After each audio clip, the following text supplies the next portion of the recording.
Hey guys, another day here in the shop, and in this video I am going to be installing a new rear bumper on the red 66, and I will show you what I got. I met a guy on Facebook and I got this really cool old dealer stamped original bumper.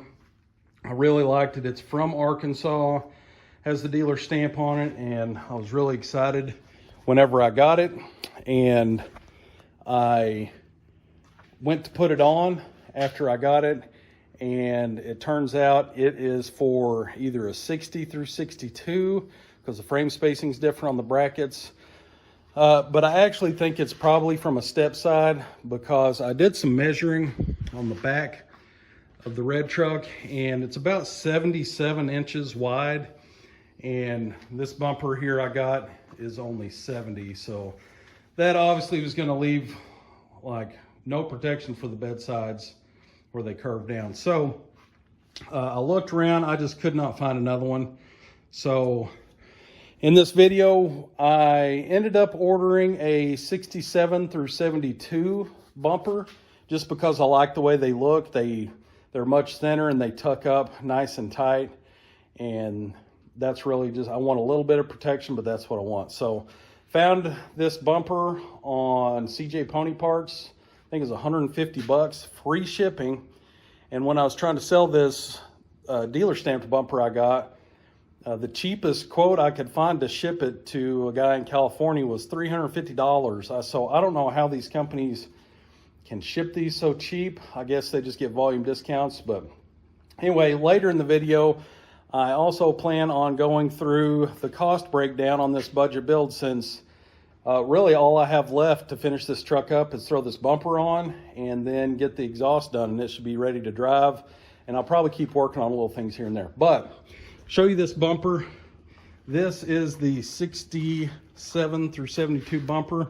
It comes black EDP coated, and that primer that all your floor pans and all that will come in. But I kind of want it to match the truck. I don't want it to be nice and shiny, so I'm going to attempt to do a faux patina on this bumper. So it did come black. I just sprayed the first coat of rusty red metal primer on this.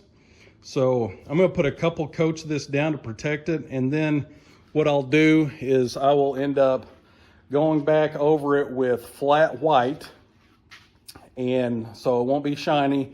And then I'll just go in real easy and scuff it up with probably some Scotch-Brite, maybe wet sand or something, and get it down where that rusty primer will show through some of that paint, and hopefully it will somewhat match. I've never done a faux patina, but there's first time for everything, so we will see how it goes. I'm going to go ahead and get another coat or two of primer on this, and I'm going to let it dry and get some white paint on it. So I'm off work tomorrow, and here in Northwest Arkansas, the heat index, you can probably tell I'm sweating. It's 99 degrees right now. Tomorrow the heat index is going to be 103, so I'm going to be up in the shop early working on this thing. I've got 64 through 66 brackets. Now, I should have ordered the 67 through 72 brackets, but I didn't. So I'm probably going to have to do a little fabricating, but I'm confident I can make it work. So let's get to painting. All right, so I got probably about 3 coats of primer shot on that bumper, and I'm going to wait to do the white, but I did just get the 66 brackets on. They are a little different. The 67 through 72 are more just squared off. So I'm going to have to see, before I painted that white, I wanted to see if these would even get close to lining up. So we'll see. I will say with that frame mounted tank under there, it makes it a real pain in the ass to get those back bracket bolts in. But what I was able to do was take one of these little stick magnets, just an extended magnet, and I could fish my hand in from the backside and hold the bolt, stick this through the hole and get a hold of the end of that bolt, and then kind of guide it in. So it took several tries to get it, but I was able to get that in. So I'm going to grab this bumper here real quick, and we will just see Now I don't have the outer brackets on yet. I just want to see how close this is going to be to fitting and what I'm going to have to do. So the holes line up, but it looks like shit. It looks way too low. So I'm going to have to cut those off and probably weld some angle iron or something on there, get that spacing right. And then I can get that bumper. It was sitting too low too. So tomorrow when it's not blazing hot, I'll come back out here and I'll cut those off and I'll fabricate up some brackets to weld onto these out of angle iron. Don't think that should be too hard, but I'm not doing it when it's 100 degrees out here and I don't have any air conditioning. So I'm gonna go ahead and get the white sprayed on this bumper so it can be drying overnight, and then we'll come back after that. All right, back in the shop again. It's another day. It's currently about 5:45 in the morning and I am planning on getting this done because it's gonna be so hot. So what I did, I got the bumper painted. You can see I have not distressed it yet, but paint turned out pretty good. The best thing about doing the bumper this way in a faux patina is I don't really have to care if there's dust or any of that stuff in it, and there are a few little dust spots, but it looks pretty good actually. But the next thing I got to do is these bumper brackets. So I did have to change the holes. I did it on this one side. I haven't done on this side because these 64 through 66 brackets kind of point down a little bit and angle down. I don't know if you can tell, but those brackets have kind of a weird angle on them. So what I figure I'm gonna do is cut those off right about that break angle and then use some thick angle iron to come off those. And then on this bumper, as far as I can tell, where these holes ride, it's pretty flat. So I think I can just use a flat piece of stock, punch a hole in it, and then weld that angle to it. And then I can figure out how deep I need that angle iron to go. But seems, just looking at it, it doesn't seem like it's gonna be too difficult. So I am going to get started figuring out how I'm gonna fabricate this bracket, and then we'll go from there.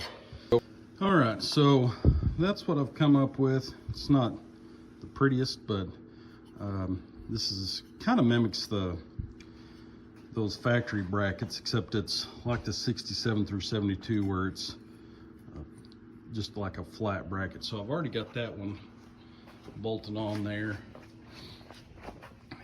And see if you can see. Just be just like that. And then I've got the arms coming off 6 inches. That's just so I can be long enough where I can cut those brackets I've already got on there, cut those off, go in, clamp these on and kind of get it where I want it, and I can tack them real quick. Then I can pull those arms off and stitch them all up. Then I'll have to worry about the side braces, but those might actually just work. I haven't checked yet. So get these fitted up, cut off those arms, and see what it looks like after that. All right, so I got the brackets welded up. They're not the prettiest brackets, but they did work. What I did was I went ahead, like you saw a minute ago, I left the initial brackets that I made bolted to the bumper. Then I put in the factory brackets that I chopped off, and then was able to slide the bumper up onto that. The angle iron rides on top of those brackets just right, so I was able to slide it in and then just clamp it with vice grips on both sides, jump in there, run a tack on them. So there they are. Like I said, they're not the prettiest, but they will work. And I've got a little adjustability in them too, so I can, once I get all the bolts in there and get them in there loose, I can adjust the bumper up and down, you know, because it can tilt a little bit. So I will get the brackets bolted in. Now that I've got the brackets bolted, or the brackets welded up, I can just take the bumper and put it up there. I think might be easier. We'll see. All right, so I got the brackets all mounted up. Now, I will say on the angle brackets that go to the outside bolt holes, the 64 through 66 did work, but what I had to do was on the angle where it bolts to the frame, came back probably about an inch and drilled another half-inch hole, and then took my die grinder and cut it out. So it kind of made an elongated slot, so it just make it easier. It does not line up with that hole, so did have to elongate that hole, but I'll show you what it looks like. Really like the 67 through 72 bumper on these trucks, just because it seems to actually fit the body lines of the truck better, and you can tell it's thin and it sits up tight. So don't really need a bumper other than maybe a little protection and just to kind of hide the gas tank, but that's it. I think it looks pretty good. So now I'm going to jump in to doing the faux patina. You can see, probably see I got kind of rusty handprints all over it already, just because that flat paint holds that pretty well.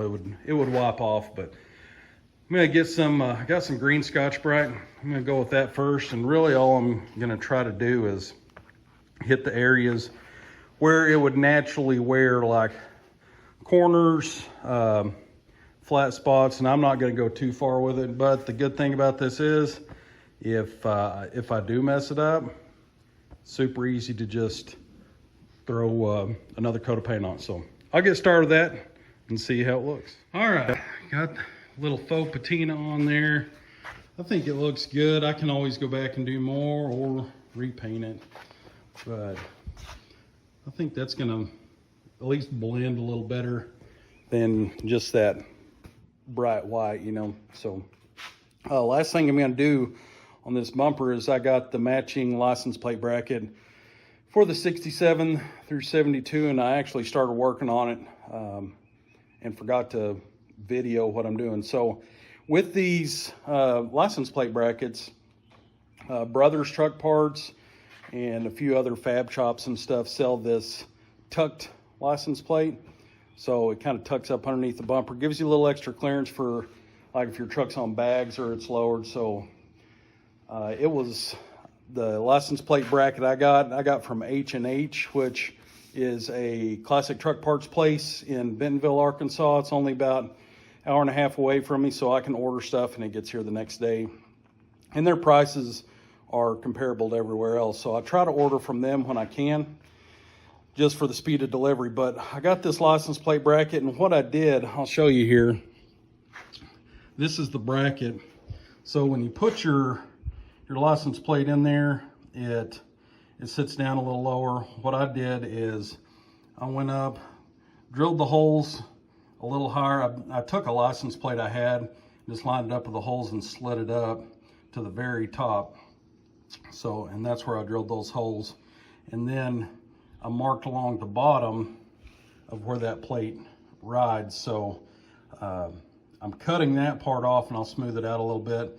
And then I'll get this mounted up and throw just an old license plate I have on there and see how it looks. All right, got license plate bracket on. It looks great. To me, it looks just probably not quite as good as the tucked version. It might sit down an extra inch, but it's high enough where it provides probably an inch of clearance. You might get 2 inches of clearance if you spent twice as much on that fabbed tucked license plate bracket. But you can see it's not really going to, I mean, if I get that low and I drag, I'm within half an inch or so of dragging the bumper. So I do really like the way that it hides that tank hanging down. So that is good. I'm pretty pleased with that. So I guess I've got a few more things to do on this truck before I call it done and start driving it. I got some exhaust cutouts that will go through the rear cross member, and then exhaust. I haven't added those in, but I am going to go over my price breakdown on this truck. And I've got everything in a spreadsheet pulled up. So I will tell you, I got the truck for an absolute steal. One of my friends had this sitting in their yard. They wanted it gone, and it was in great shape for the price. Especially, I paid $500 for this truck, which is unheard of. I don't expect anybody else to get that good of a deal, but so I sold $1,540 worth of parts off of this truck that I did not use, including the bed, just miscellaneous parts here and there.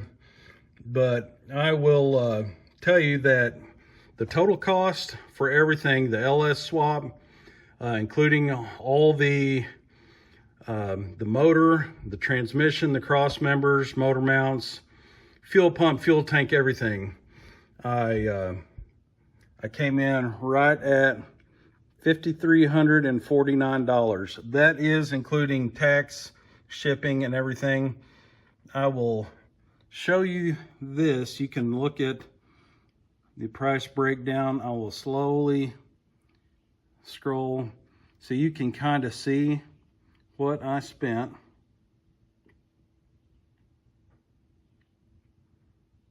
And you can pause the video and see any of that stuff if you want to get prices about what I spent in 2024 building this truck. I think it took me around 3 months, I think, to build this, and that was not working solid either. Things go a lot faster, especially if you have the tools. I pre-ordered a lot of the parts, so I had most of them on hand when I started building, so that helped a lot too. But also, I am not painting it. I'm not doing any body work.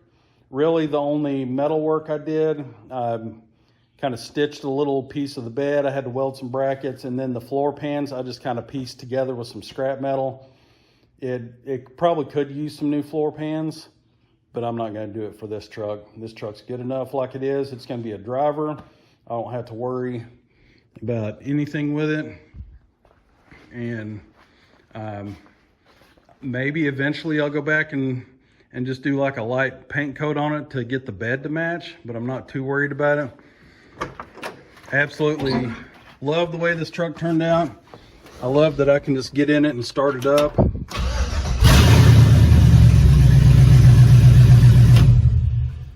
Don't have to worry about anything.